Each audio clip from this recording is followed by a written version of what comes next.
a Jordi y a Consulintel por haber elegido la Universidad de Valencia para estas jornadas teórico-prácticas sobre IP versión 6. Yo no sé cuál fue el criterio que decidieron para ponerse en contacto con las instituciones a la hora de seleccionarlas para estos actos, pero supongo que en nuestro caso debió de ser porque teníamos mucho trabajo hecho en IP versión 6. No solamente en IP versión 6, los orígenes de la red informática de la Universidad de Valencia, una red bastante grande que integra unos 25.000 ordenadores y muchísimos usuarios, del orden de 50.000 alumnos, 5.000 profesores extendidos en 3 campus a lo largo y ancho de toda Valencia. Nuestra red en sus orígenes es una red basada en la tecnología Ethernet y en TCP/IP. Desde los años 85, a mediados de los años 80 del siglo pasado, que queda muy bien, ¿no? Parece que se hace mucho tiempo. Y por lo tanto teníamos bastante experiencia en IP. A principios de este siglo, en 2001-2002, empezamos a integrar IPv6 de forma experimental en algunos lugares, a trabajar con ello, a tener los equipos de red preparados lo máximo posible con este protocolo. Y a partir de 2004 empezamos a tenerlo en explotación en algunos sitios y en algunas aplicaciones muy puntuales. A día de hoy, el protocolo IP versión 6 dentro de la red de la Universidad de Valencia, y siendo una red muy grande, está plenamente establecido. En estos momentos pues tenemos aproximadamente de nuestra clase B de IP versión 4, tenemos aproximadamente unas 170 rutas en el routing de nuestros equipos y de IP versión 6 tenemos unas 130, o sea que prácticamente tenemos sus redes equivalentes en ambos casos. Estamos haciendo ya un esfuerzo muy importante en los servicios para que sean todos dual stack y se pueda acceder a ellos por IP versión 6 y IP versión 4. No existe ninguna diferencia. Si luego haciendo las prácticas os conectáis a la web de la universidad, veréis que os da la conexión por IP versión 6 sin más problemas, pero no solo ello, sino ya incluso servicios de impresión, servicios ya muy de red local, también se realizan por IP versión 6 sin que los usuarios se den cuenta prácticamente. Y en estos momentos pues tenemos del orden de unas 7.000, 8.000 máquinas todos los días conectadas que adquieren direccionamiento IP versión 6. Eso pese a que en algunos casos, como por ejemplo en la red Wi-Fi, aquí es un poco particular, pero la red Wi-Fi que tenemos extendida a todo lo largo y ancho de los campus y que tiene unos 9.000, de entre 9.000 y 12.000, depende de la época del año, usuarios distintos cada día. Ahí también teníamos IP versión 6, teníamos un tráfico muy importante, pero por unos motivos técnicos que no viene al caso comentar en estos momentos, hubo que retirar, pero que esperamos que en un futuro muy cercano volvamos a implementar. Esto es el único problema que tenemos ahora un poquito más grave con IP versión 6. ¿Por qué decidimos utilizar IP versión 6 si encima acabo de decir que teníamos una clase B desde los orígenes y teníamos 65.000 direcciones y podíamos ser muy felices? Primero porque a nosotros no nos han gustado nunca las soluciones basadas en NAT, en traslación de direccionamiento, y siempre hemos decidido otorgar a toda la gente, a ser posible, una dirección IP pública. Eso se hace en todos los servicios y en todas las redes de la universidad, menos en 2 casos concretos, que es la telefonía IP. Posiblemente sea una cuestión que nos arrepintamos en los próximos años, pero todavía estamos a tiempo de planteárnoslo. Y en algunos sistemas muy particulares de gestión de red que se utiliza direccionamiento privado. Pero bueno, pese a ello, yo solo voy a enseñaros una gráfica. Está hecha el otro día. Es una gráfica que representa nuestra numeración IP 147.156.00/16 y los puntos en rojo significan aquellas direcciones IP que están asignadas en el DNS. O sea, que en teoría tienen un usuario y tienen a su vez en el DHCP una asignación de la MAC a a una IP versión 4. Aquí la cosa empieza a ser preocupante, pero esto solamente es una imagen optimista de cuál es la situación. Puede haber máquinas que estén registradas de alta y no se estén utilizando y se puedan recuperar sus IPs. Vale, de acuerdo. Pero lo preocupante es que aquí no estamos viendo la asignación que está hecha del subnetting, de las subredes que hay definidas ahí. Ahí vemos solamente las IPs, pero en muchos de estos sitios lo que hay es toda una subred asignada que yo no la voy a poder asignar a ningún otro sitio. Puedo hacer renumeración, ajustarla al tamaño, pero eso cada vez es más difícil porque si tengo todo ese tipo de todo este nivel de ocupación de mi red, eso se hace muy complicado. De ahí por qué estemos preocupados y os aseguro que cuando empezamos a preocuparnos por IPv 6 no era el aspecto de esta red. Si utilizáis direccionamiento público de IPv 4 y vuestra red crece, y seguro que va a crecer porque hoy en día todos estos equipos tienen una dirección IP, los alumnos nos llegan con sus portátiles, su teléfono móvil y a veces hasta su consola de juegos a conectarla en la red de la universidad, por increíble que parezca, y cada una de esas ocupa una dirección IP. Esto va a seguir creciendo y poca cancha queda más, ¿no? Si queremos seguir teniendo direccionamiento público y direccionamiento IP de punto a punto sin traslación de direcciones, no nos queda más remedio que seguir insistiendo y seguir mejorando un poco en lo que tenemos de IPv 6. De todas maneras, ya os digo, para nosotros no representa nada extraño y espero que cuando terminéis con Jordi, para vosotros tampoco. Muchas gracias.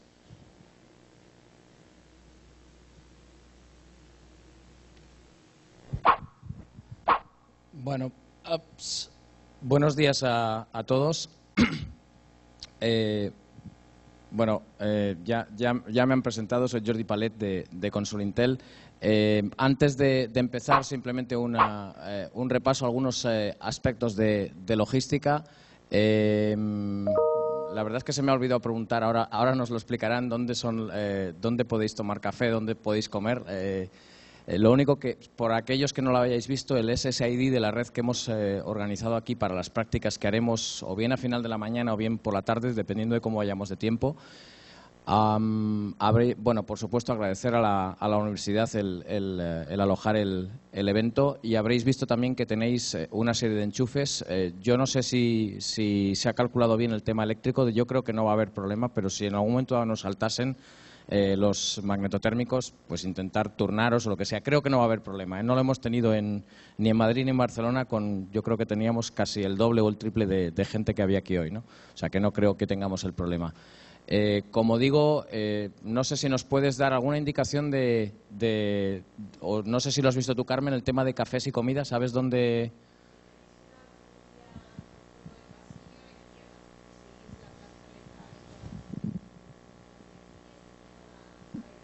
A lo mejor lo conocen la mayoría mucho mejor que nosotros incluso, pero bueno, por si acaso. Hay muchas opciones. Ok. Bueno, y luego, por otro lado, a mí me gustaría hacer esto muy interactivo. Es decir, no me preocupa tanto el decir, tenemos 1000 diapositivas, hay que recorrerse las 1000 diapositivas. No, la idea es más bien al contrario, que fijemos contenidos, que no dudéis en preguntarme cualquier tema que tengáis, cualquier duda a lo largo de todo el día. Yo intentaré de vez en cuando decir, pues si tenéis alguna pregunta, pero levantar la mano, hay otro micrófono, hay una azafata que está con el micrófono, se acerca y hacéis la pregunta. Si fuese algo que yo voy a explicar luego, para no liarnos, pues os lo diré. Dame un minuto que viene más tarde este tema, ¿no? Los tiempos que tenemos en la agenda que se ha publicado en la página web, por tanto, son aproximados. Es decir, va a depender un poco del diálogo que tengamos. Es decir, en ningún caso, insisto, se trata de decir a las 6:30 de la tarde hemos tenido que terminar absolutamente todas las diapositivas. De hecho, hay más diapositivas de las que de cualquier modo daría tiempo de usar para que ese material que luego vamos a publicar, os enviaríamos un email pues probablemente durante el fin de semana o el lunes como muy tarde diciéndoos, oye, aquí tenéis un enlace con las diapositivas, pues hay más material que os puede ser útil luego para vosotros continuar aprendiendo y haciendo otras prácticas, ¿no?, en vuestras propias redes. Y bueno, creo que con eso dicho todo básicamente.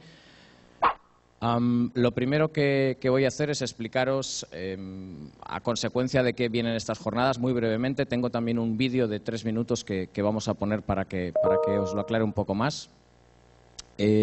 Bueno, sabéis que el 29 de abril de este año se ha aprobado un plan del fomento para la transición de IPv6 por parte del Gobierno español. Básicamente el plan está impulsado por el Ministerio de Industria, Turismo y Comercio y por la parte de las administraciones públicas por el Ministerio de Política Territorial y Administración Pública. Bueno, yo creo que no hace falta recordar quiénes son los actores de este plan. Sabéis que estamos implicados, además de la administración pública, pues todos los operadores de telecomunicaciones, los ISPs y al final todas las empresas que están utilizando estos servicios, ¿no?, de algún modo. Desde el punto de vista internacional, yo creo que a estas alturas también es bien conocido que hay un apoyo por parte de instituciones de todo el mundo, instituciones de todos los niveles, de todo tipo, por el despliegue de IPv6. Hay incluso recomendaciones desde la OCDE para las empresas que tomen acciones en este sentido. Hay recomendaciones de la Comisión Europea, etcétera, etcétera. Es decir, es un sin acabar, ¿no? De hecho, podemos comentar que hay gobiernos que han tomado acciones hace ya incluso muchísimos años. El gobierno americano, por ejemplo, concretamente el DoD, nosotros hicimos un trabajo para ellos en el mes de mayo-junio, creo recordar, del año 2003.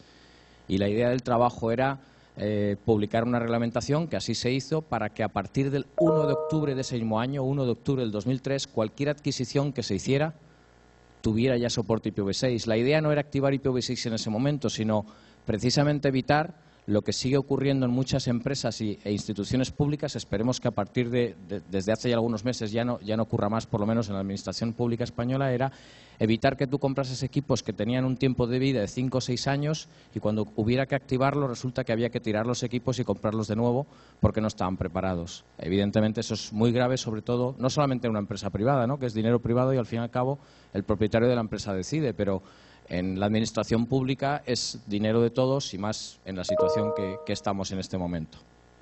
Bueno, dicho esto, ¿cuáles son las medidas del plan de fomento? Sí, a ver, lo quito porque si no, luego lo ponemos. Luego se me olvidará poner el vídeo y no lo iremos, pero bueno. Las 10 medidas del plan de fomento han sido la incorporación en la propia administración pública como servicio pionero de despliegue de IPv6. Ha habido un despliegue en el propio Ministerio de Industria. Yo tengo unas diapositivas que en un momento dado, quizás después del break o bien a primera hora de la tarde, voy a explicaros también cómo se ha hecho eso. No era parte del juego de diapositivas original, pero se ha visto interesante tanto en el evento que hemos hecho en Madrid el martes como en Barcelona el miércoles y bueno, yo creo que merece la pena dedicar 5 minutos más a ver cómo se ha hecho ese despliegue y quitarnos miedos porque en muchas ocasiones puede ser mucho más sencillo de lo que pensamos. Se ha puesto en marcha también el 060 este mismo mes. Por otro lado, se puso en marcha un portal didáctico, digamos, genérico, que es www.ipv6.es. Y luego, para la parte de administración pública, el PAE, el portal de la Administración Electrónica, tiene una sección específica de IPv6 que es www.administracionelectronica.gov.es. Las jornadas, precisamente estas en las que estamos asistiendo, la idea es organizar 20 jornadas. Esta es la tercera, como digo, hemos hecho ya en Madrid y Barcelona, a lo largo de todas las capitales autonómicas, fundamentalmente. Y también ha habido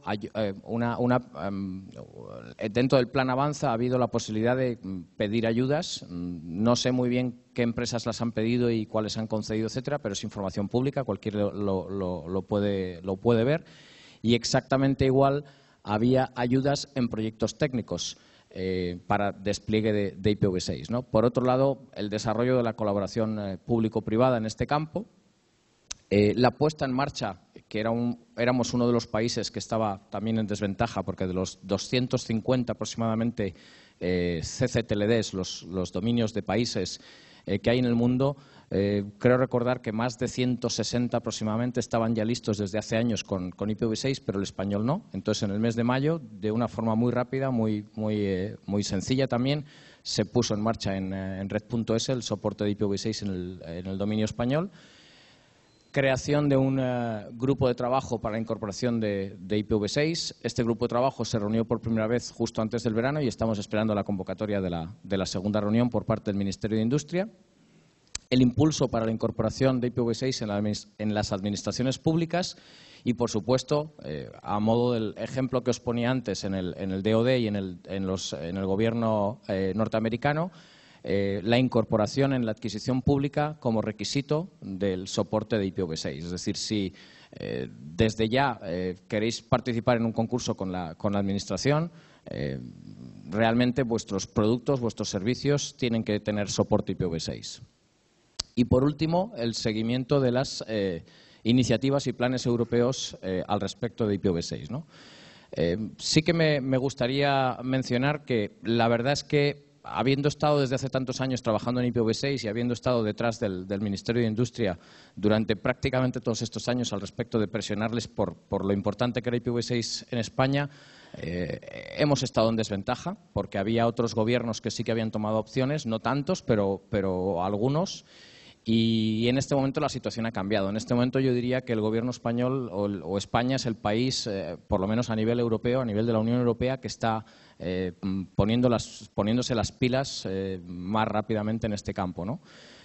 Otra cosa que hemos visto es que, como consecuencia de este plan, el Ministerio se ha estado reunido con prácticamente todos los operadores, por lo menos con los más grandes, y como consecuencia de ello hemos notado que pues han empezado a reaccionar. Es decir, que nos hemos llevado una grata alegría, ¿no? Porque ahora mismo pues tenemos operadores como, por supuesto, Telefónica, creo que es público, Yastel, Ono, R, Euskaltel, Orange, Vodafone. Con todos ellos estamos haciendo cosas de IPv6. Todos ellos realmente han decidido que tienen que poner IPv6 en marcha, algunos de ellos tan pronto como final de este año.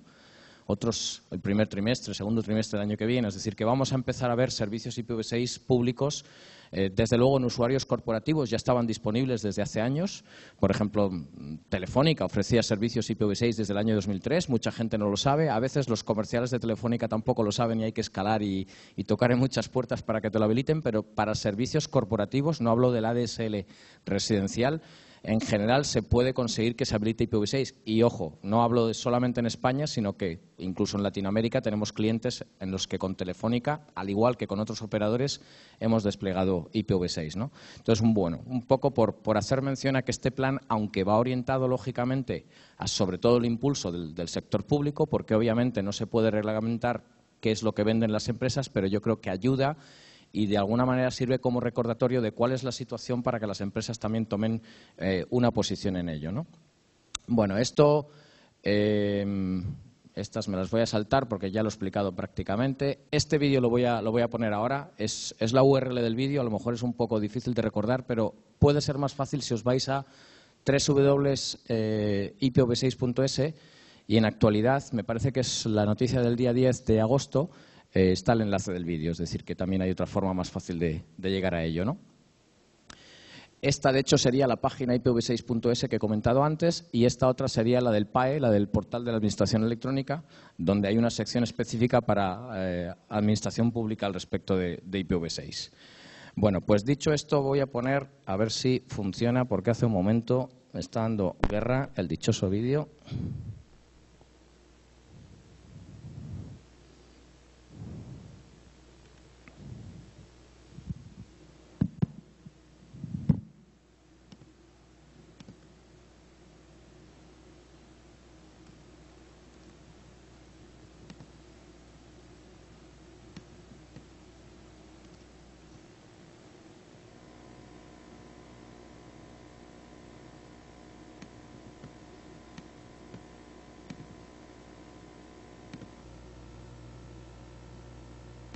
Las tecnologías de la información y las comunicaciones se extienden en nuestra sociedad a todos sus ámbitos, transformando los procesos económicos y sociales y dando lugar a la sociedad de la información o del conocimiento.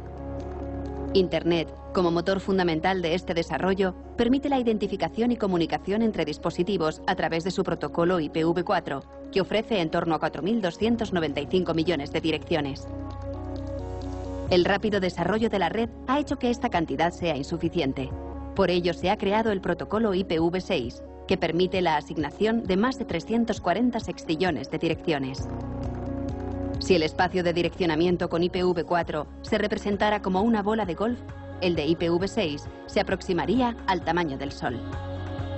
IPv6 da respuesta a la importante demanda de direccionamiento de servicios como la Internet de los objetos.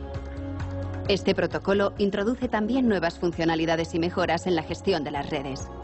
Con el objetivo de potenciar el desarrollo de la sociedad de la información, el despliegue de nuevos servicios e impulsar la innovación tecnológica que mantenga a España en una posición avanzada en la evolución de Internet y la sociedad del conocimiento, nace el Plan para el Fomento de la Incorporación del Protocolo IPv6 en España.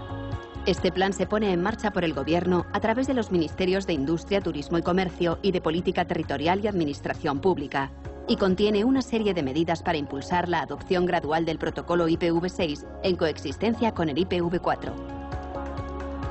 Incorporación del protocolo IPv6 en los servicios de Internet del Ministerio de Industria, Turismo y Comercio y en el portal 060. Creación del portal ipv6.es con toda la información referente de una forma inmediata y didáctica. La relativa a las administraciones estará disponible en el portal de la Administración Electrónica. Organización de jornadas divulgativas de carácter gratuito y concesión de ayudas del Plan Avanza 2 para la formación e implantación en las pymes del protocolo IPv6. Fomento de la colaboración público-privada en la difusión y formación sobre IPv6. Aprobación de ayudas en el marco del Plan Avanza 2 a proyectos de incorporación de IPv6 en redes y servicios. El protocolo IPv6 será de aplicación en todo el dominio bajo el indicativo territorial .es. Creación de un grupo de trabajo que coordine las actuaciones en materia IPv6 en España. Impulso a la incorporación de IPv6 en las administraciones públicas y definición de acciones de formación para los responsables de los servicios de Internet de la Administración. Impulso de la incorporación de IPv6 como requisito en la compra pública en productos y servicios. Seguimiento y coordinación de las iniciativas que se realicen en materia de protocolo IPv6 en los ámbitos europeos e internacional. Por el desarrollo de la sociedad de la información. Por la innovación tecnológica. Por el desarrollo de nuevos servicios. Para garantizar el derecho de acceso a Internet de la sociedad. Plan para el fomento de la incorporación del protocolo IPv6 en España.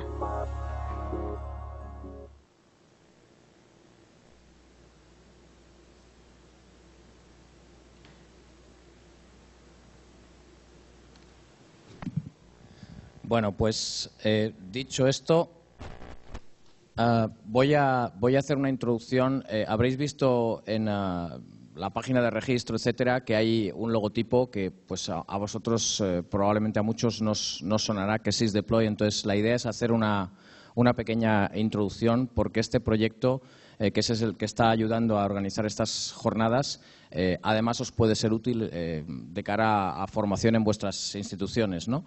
Esto es un proyecto, como digo, financiado por la Comisión Europea.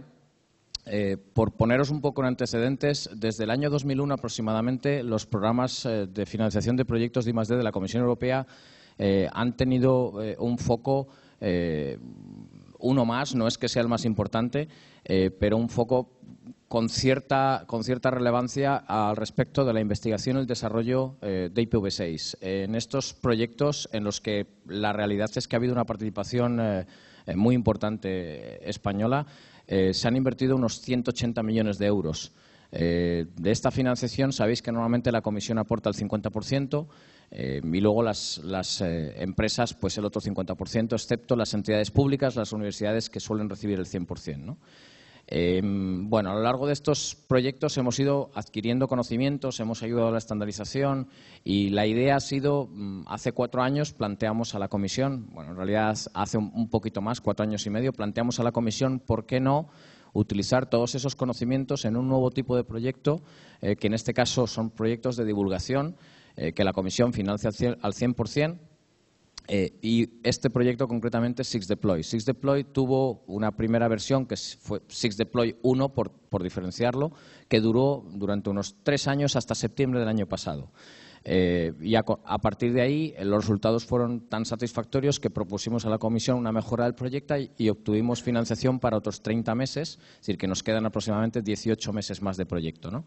Bueno, pues básicamente, como os digo, la idea de SysDeploy es poder digamos, utilizar esos conocimientos para divulgarlos y para ayudar al despliegue de IPv6. Los participantes de este proyecto, de forma muy rápida, pues por un lado hay el coordinador del proyecto, que es una empresa de Suiza que se llama Martel. Como participantes de la industria está Cisco. Cisco participa en el proyecto, entre otras cosas, porque nos dona equipos. Es decir, más que recibir dinero, casi lo que está es contribuyendo más al proyecto, y con estos equipos montamos laboratorios. Luego os voy a decir dónde están ubicados estos laboratorios y que además seguimos ubicando nuevos laboratorios. La idea no es que los laboratorios sean para acceder físicamente, sino más bien para que cuando hacemos este tipo de trainings, este tipo de eventos, los participantes, obviamente os podéis imaginar que grupos más pequeños, son grupos de 20, 25 personas, puedan hacer prácticas con su propio router, prácticas que en este momento son solamente prácticas de routing, pero estamos trabajando para que sean también prácticas de transición. Os podéis imaginar pues, que la idea es no tener que andar con una pila de routers de sala en sala, ¿no? Es decir, sobre todo cuando estas formaciones se hacen no solamente en España, no solo en Europa, sino por todo el mundo, y habría problemas hasta de importación, etcétera. Bueno, pues eso es un poco la mayor contribución de Cisco al proyecto. Hay varias redes académicas europeas, está por ejemplo la de Portugal, la de Francia, la de Grecia, etcétera. Están los registros. Los registros sabéis que son los que entregan las direcciones, lo vamos a ver también en las siguientes diapositivas. Entre estos registros, inicialmente participaron en el proyecto el de África, AFRINIC, el de Latinoamérica y Caribe, el ACNIC, y el de Asia-Pacífico, APNIC. Y la semana pasada, en la reunión regional de RIPE en Croacia, en Dubrovnik, logré un acuerdo con ellos, que bueno, estamos en trámite de firmarlo, para que utilicen también el material de SysDeploy y RIPE pueda empezar a hacer divulgación y formación de IPv6, más que divulgación, es formación de IPv6. Sabéis que RIPE tiene una cobertura, RIPE NCC tiene una cobertura no solamente de Europa, sino también de Medio Oriente, ¿no? Entonces van a abrir también una oficina regional en Dubái y vamos a hacer traducción a árabe, a ruso, a lenguas eslavas, para que todo nuestro material sea accesible para otras regiones, porque hasta ahora está pues en inglés, y las diapositivas, que además pues probablemente es el 80% del material, las ha elaborado Consul Intel, están también en castellano. Bueno, universidades, también está University College of London, y las actividades del proyecto, como digo, es asistir en la formación de IPv6. El proyecto, como os podéis imaginar, al ser financiado por la Comisión Europea, no puede hacer formación específica por una determinada entidad o empresa. Para eso, si alguno tiene interés, pues Consul Intel, por ejemplo, ofrece estos servicios. Hay otras empresas en el sector que también los pueden ofrecer.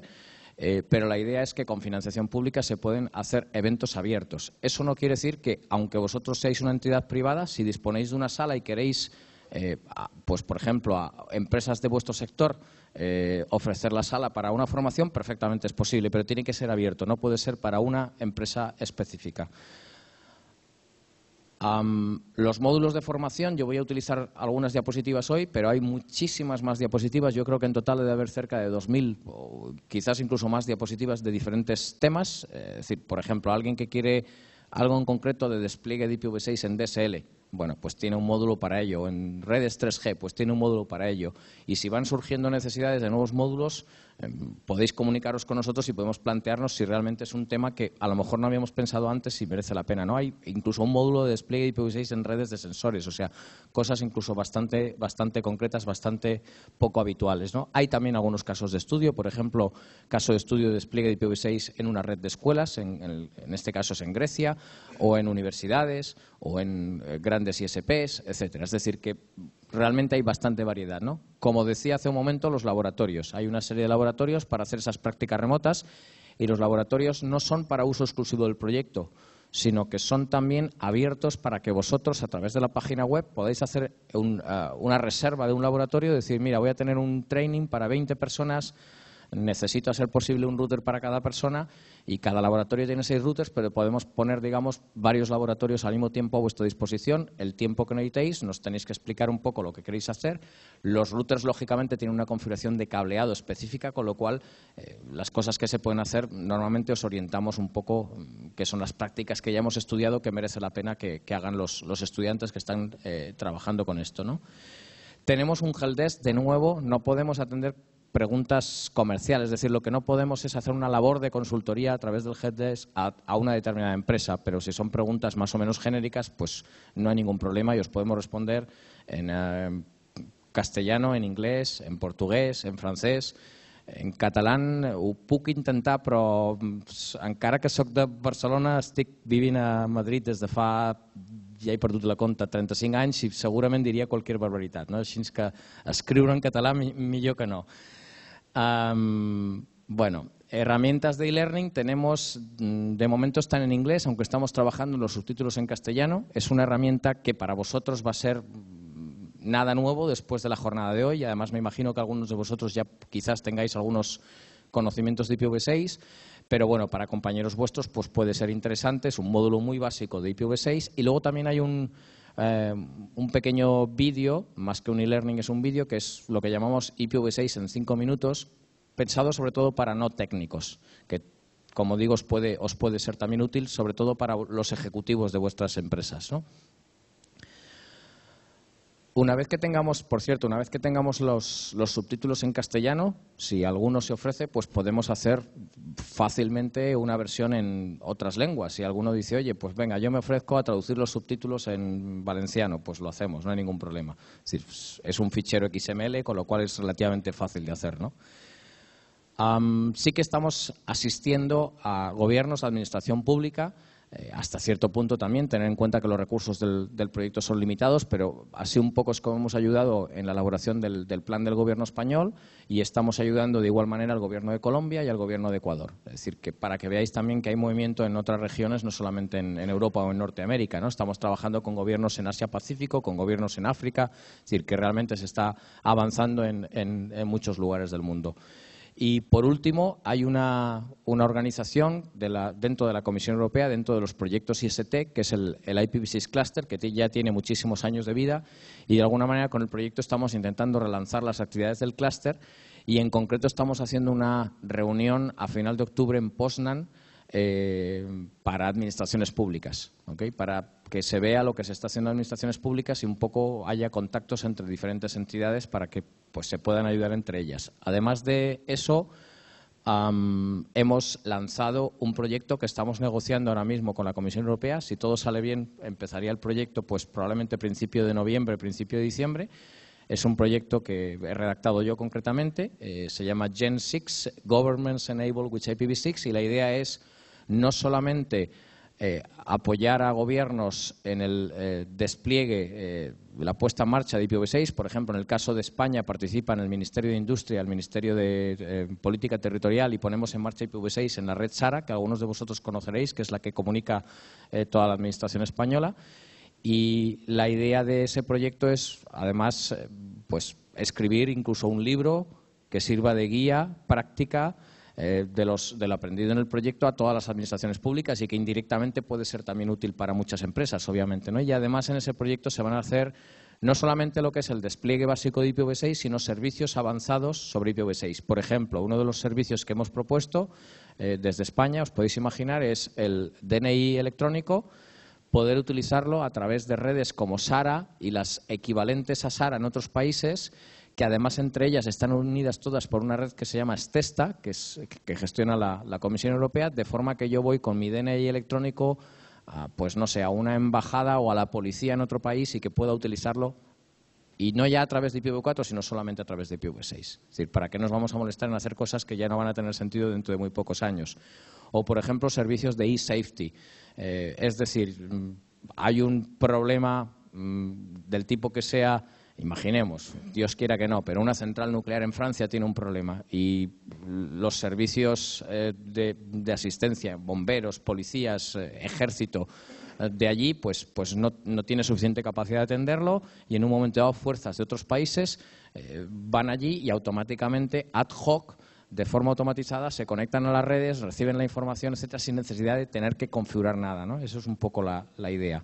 Esto utilizaría algo que vamos a ver luego, que es movilidad IP. Es una de las tecnologías que utilizaríamos dentro de este proyecto.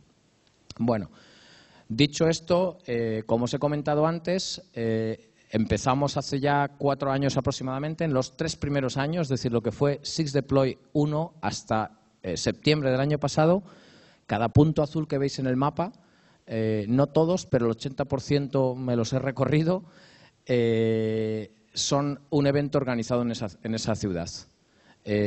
Los verdes son que en esa ciudad se han hecho varios eventos, ¿no? Pues, por ejemplo, creo que en Bolivia se han hecho varios eventos, o en algunos otros puntos que veis por ahí. En Barcelona se han hecho varios eventos, en Madrid, etcétera. Y como digo, esto fue hasta septiembre del año pasado. En un solo año, desde septiembre del año pasado hasta aquí, hemos hecho todo esto también. De nuevo, los puntos rojos son un solo evento y los verdes son varios eventos en esa ciudad. Y aquí faltaría poner, os podéis imaginar, creo que solo están puestos Madrid, Barcelona y Valencia, pero faltaría poner los otros 20, hasta completar los 20 eventos que estamos haciendo en España, ¿no? Y los otros 18 meses que nos quedan por delante. Es decir, que realmente creo que estamos teniendo un impacto importante, y como digo, no solamente en Europa, sino en todo el mundo, ¿no? Respecto a los laboratorios, bueno, pues esta es la situación de los laboratorios que hay ahora mismo.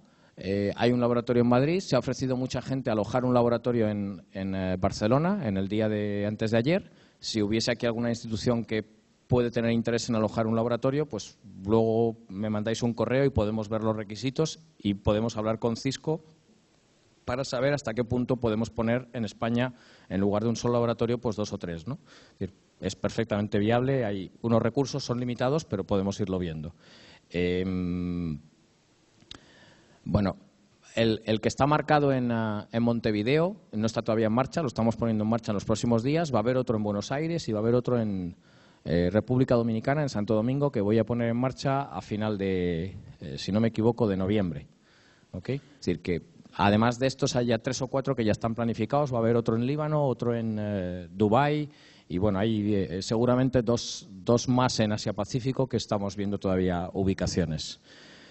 Bueno, pues dicho esto, no sé si tenéis alguna pregunta acerca de SysDeploy. Por cierto, no lo he dicho, la web de SysDeploy, os habréis dado cuenta todos porque la habéis utilizado para inscribiros, es www.sysdeploy.eu.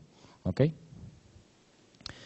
Muy rápido también acerca de nosotros, porque es posible que algunos de los que estéis aquí ya sepáis de nosotros, pero quizás no todos. Por cierto, una pregunta muy rápida. De los que estáis aquí, ¿cuáles tenéis ya ciertos conocimientos de IPv6? Poquitos, vale, media docena de personas más o menos. Ok. Bueno, pues Consulintel es una empresa española que está trabajando en IPv6 desde el año 99. En el año 99 fue una involucración personal mía.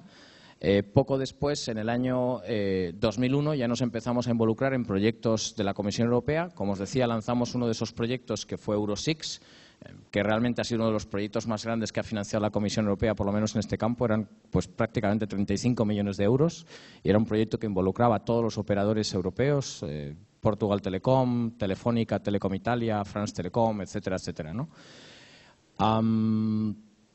Hemos trabajado y seguimos trabajando con organizaciones internacionales de todo tipo, desde ICANN, IANA, los registros, ISOC. Por supuesto, como he dicho, hemos trabajado y seguimos trabajando en estandarización, en el IETF fundamentalmente. También hacemos algunas cosas con ETSI. Somos miembros del IPv6 Forum y hemos lanzado la mayoría de los task forces en todo el mundo, no solamente en Europa. Yo soy miembro del comité IPv6 Ready. Para los que no lo conozcáis, lo que intentamos es buscar la forma de que los consumidores, bien sean particulares o empresas, tengan una cierta garantía de que los productos cumplen los estándares de IPv6 y, por tanto, hacemos una evaluación de esos equipos físicamente en laboratorios, que hay 4 o 5 laboratorios en todo el mundo. Es una actividad sin ánimo de lucro, es decir, no se trata de... es una cosa para ganar dinero, sino se cobra solamente el tiempo necesario, los recursos humanos necesarios para hacer esas pruebas, ni siquiera se cobra el coste de las pruebas. Y de esa manera, cuando tú vas a comprar un router, veréis que incluso un router doméstico vais a ver que tiene una etiqueta que pone IPv6 Ready y puede ser de diferentes colores, silver, gold, etcétera, en función de los niveles de soporte que tenga, ¿no? Además, hay una página web en la que podéis ver la información de esos productos. La verdad es que es un programa que ha funcionado bastante bien y normalmente todos los fabricantes quieren su etiqueta porque de alguna manera es un diferenciador en el mercado de garantía de calidad, de que el comprador compra algo que realmente cumple, ¿no? Ojo que eso no garantiza que algo que tiene la etiqueta sirva para tu caso, sino que cumple los estándares básicos de IPv6. Si queréis tener más información más detallada de requisitos concretos, yo recomiendo que miréis el documento 501 de RIPE, que está a disposición pública y es un documento que sigue avanzando. Estamos trabajando en el 501 bis y habrá un 501 para administraciones públicas, que será parte del trabajo que haga Gen 6, que es un documento en el que da muchísimo más detalle y que además está sirviendo también de guía a los fabricantes para que se pongan de acuerdo en qué implementan en los diferentes equipos que tiene que haber en el mercado, ¿no? Ya sea un router, un switch, un router de tal tipo, un router doméstico, etcétera, etcétera. Un poco por marcar unas guías y que no digamos estos fabricantes implementan este subconjunto de RFCs y estos otros tienen lo mismo menos esto y en cambio tienes esta otra cosa, y al final me encuentro en situaciones en las que en un ISP no puedo desplegar dos modelos diferentes porque algo que yo utilizo, que otro ISP no utiliza, resulta que no lo tiene la competencia. Entonces, bueno, pues te encuentras con un problema de tener menos posibilidad de elegir entre diferentes modelos o diferentes fabricantes. Somos, yo diría que una de las pocas empresas a nivel mundial que tiene experiencia constatada de despliegues comerciales de IPv6. Hemos hecho despliegues comerciales de hace ya 4 o 5 años, por ejemplo, en Costa Rica, en Andorra. En Andorra hicimos despliegue de IPv6 con ADSL, ahora se está haciendo sobre FTTH. Yo ayer estuve por la mañana precisamente en Andorra hablando con sus clientes, dándole una charla a los bancos de allí para explicarles las razones por las cuales se tienen que mover hacia IPv6. También a nivel de IPv6 Ready hay un certificado específico para ingenieros y para cursos. Y somos una de las poquísimas, desde luego en España, la única, en Europa hay algunas, pero la única empresa con cursos y con ingenieros certificados. Y además estamos trabajando desde SixDeploy con el IPv6 Forum para establecer un mecanismo más sencillo para obtener esos certificados. La idea será que cuando terminemos ese mecanismo, vosotros podáis asistir a un curso, no de este tipo, que es una cosa más genérica, aunque podría ser, pero un curso, digamos, de 2 o 3 días de SysDeploy, por ejemplo, y al final del curso, en función de los módulos que se hayan enseñado, tendríais un examen que habría que hacer, es online, pero habría que hacerlo de forma presencial delante del profesor, ¿no? Y los que pasan un determinado threshold, digamos, de respuestas correctas, pues obtendrían un nivel determinado de certificado en función de los módulos que se hayan enseñado. Eso es un poco la idea, para que las empresas tengan cierta garantía de que cuando contratan a alguien para ayudarles en su transición a IPv6, pues sepan que efectivamente esa persona de verdad tiene formación real, ¿no? Que no es un curso que han dado por ahí de alguien, como nos ha ocurrido con clientes que les han dado información desfasada 3 años, y que 3 años en esto es muchísimo, ¿no? Evidentemente. Bueno, aparte de eso, tenemos muchísimas publicaciones y libros. Simplemente hacer mención a una de las últimas publicaciones, que es un libro que se llama IPv6 para todos. Debe ser uno de los pocos libros técnicos, y desde luego el único en IPv6 que se ha escrito primero en castellano, que además hemos traducido gracias a Puntcat al catalán, está traducido también al euskera y al gallego. Es un libro que podéis descargaros en formato PDF de alta calidad, es decir, se puede imprimir tal cual.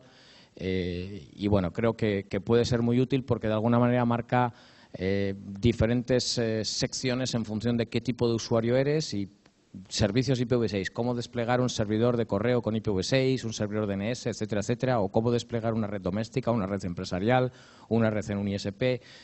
Os podéis imaginar, el nivel del libro no puede ser excesivamente avanzado, pero desde luego sí que tiene un nivel que a cualquiera de vosotros o a cualquier compañero vuestro le va a permitir por lo menos ponerse al día, ¿no? Por lo menos decir, pues mira, no tengo tiempo de asistir a un curso, pero con esto realmente me he enterado bastante bien de cuál es la situación y de los pasos que tengo que dar en mi red.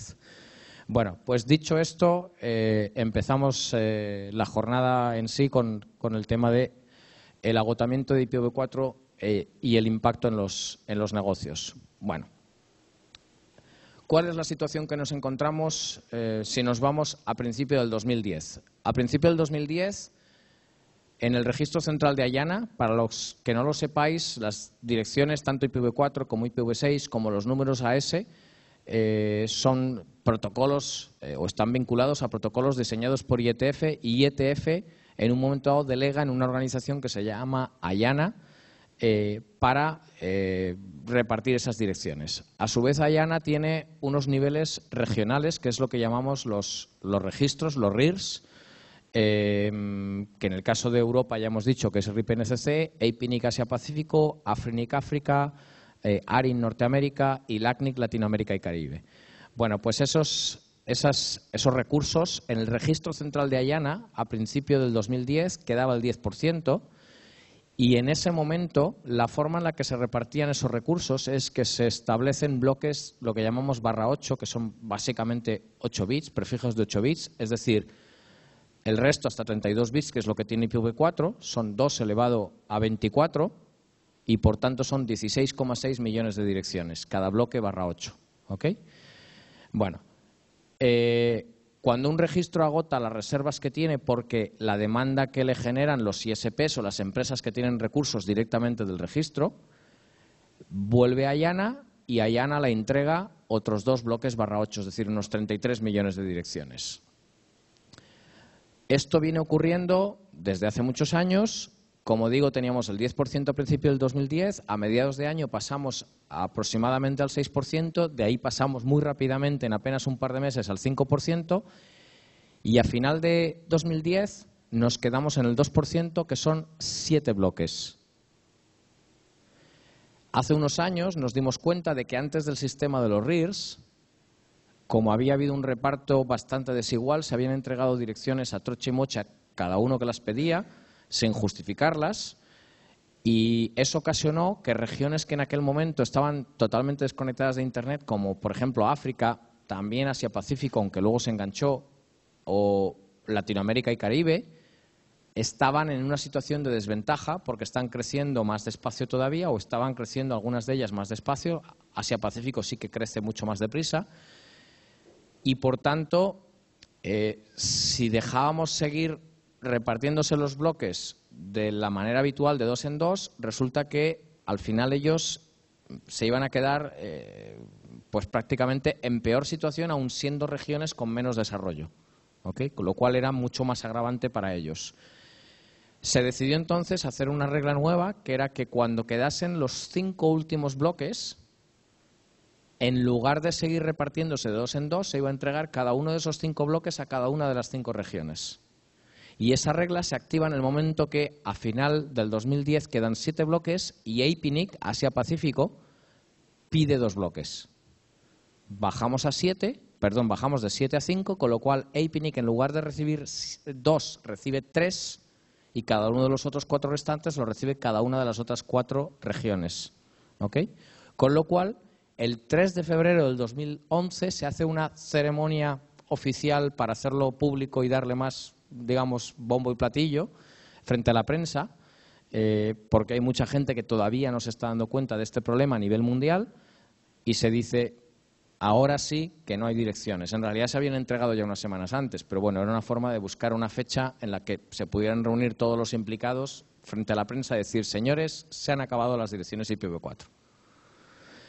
Sí es verdad, y lo sabéis todos, que hace ya muchos años que esta problemática existe, es decir, IPv4 son 32 bits, luego son 4.000 millones de direcciones y la población de la Tierra, aunque solamente el 30 o el 40% estemos conectados, pero tenemos varios dispositivos, necesitamos direcciones que se consumen para llegar hasta las redes de usuario final, es decir, hay un consumo de direcciones por la propia operación de la red, también no solamente es el número de usuarios y de dispositivos.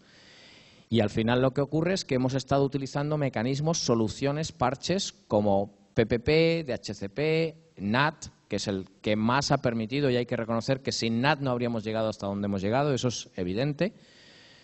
Pero bueno, lo que ocurre es que NAT funciona muy bien con aplicaciones cliente-servidor.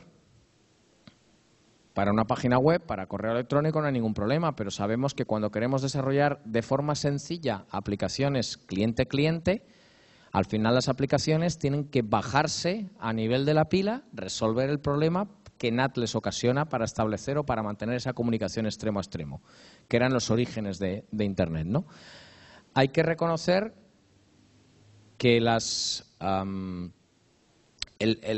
origen de Internet de alguna manera no fue conectar todo lo que conectamos ahora, sino que la idea original era decir, vamos a conectar unas pocas máquinas en unas pocas universidades y unas pocas redes de defensa, básicamente. Es decir, nadie, no es que lo hayamos hecho mal, es que nadie diseñó IPv4 pensando en que era para un uso masivo como le estamos dando. Entonces eso hay que entenderlo también, ¿no? A veces se ha publicado en prensa, es que hemos diseñado mal el protocolo. No, es que le hemos dado un uso que no era el previsto inicialmente, que no es lo mismo.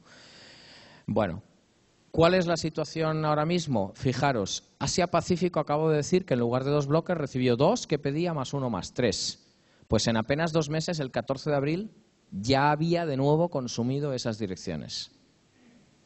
Esa es la situación de alarma real que tenemos. Os podéis imaginar que el tirón importante lo están dando países como China e India, pero no solo. Está creciendo muchísimo Asia-Pacífico en general. Yo la semana pasada estaba en... ¿Sí? Perdona, espera el micrófono que así te oyen mejor todos. Además estamos, no lo he dicho, estamos grabando la sesión. Vale, o sea que habéis sido los afortunados de los 20 eventos que vais a ser grabados para publicarlo, me imagino que en la página del Ministerio, de Red.es, etcétera, para gente que no pueda asistir, pues que pueda de alguna manera utilizar los conocimientos. Una pregunta. Las últimas zonas, la 250 y por ahí, en principio están reservadas. Sí.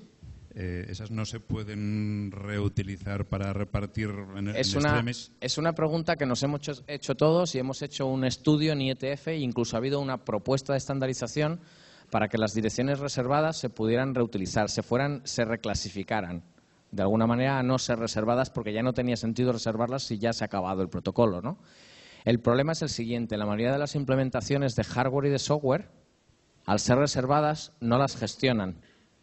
Entonces, el coste de actualizar hardware y software, los sistemas operativos sería fácil, una actualización del sistema operativo y listo, pero ¿y todos los routers?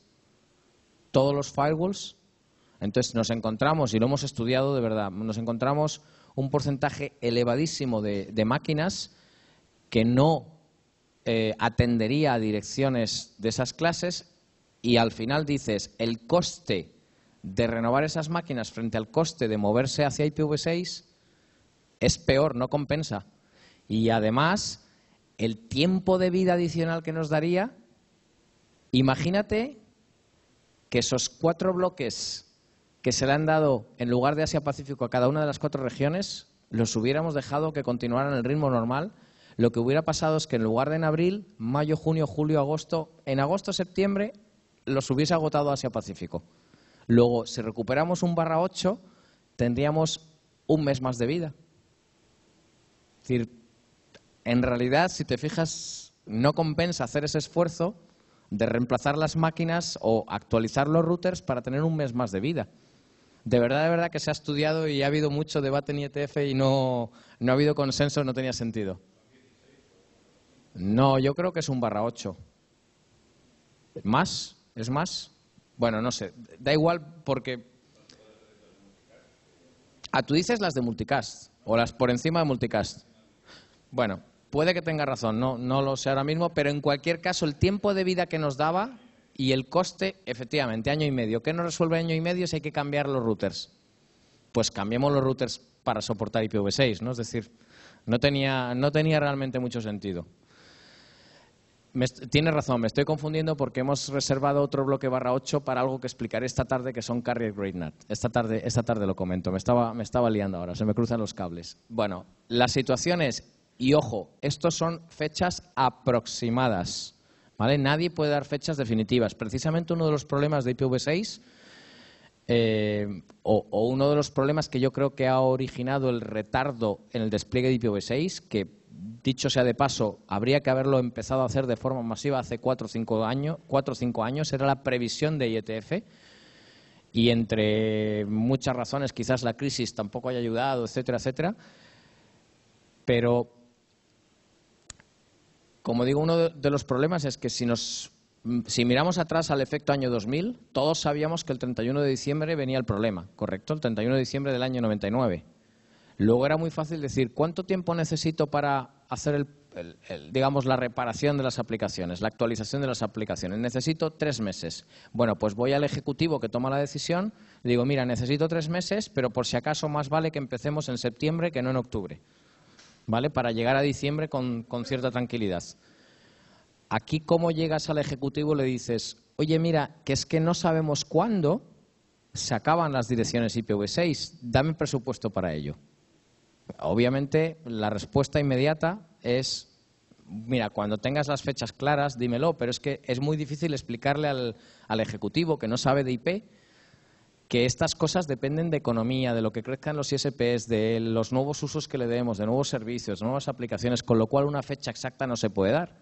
Y además, las políticas todavía en el cumplimiento a rajatabla, incluso pasándose de la raya de las políticas, para intentar racanear al máximo las direcciones y al final, pues quizás haya direcciones hasta final de año o principio del año que viene, en el caso de Europa y Medio Oriente, perdón.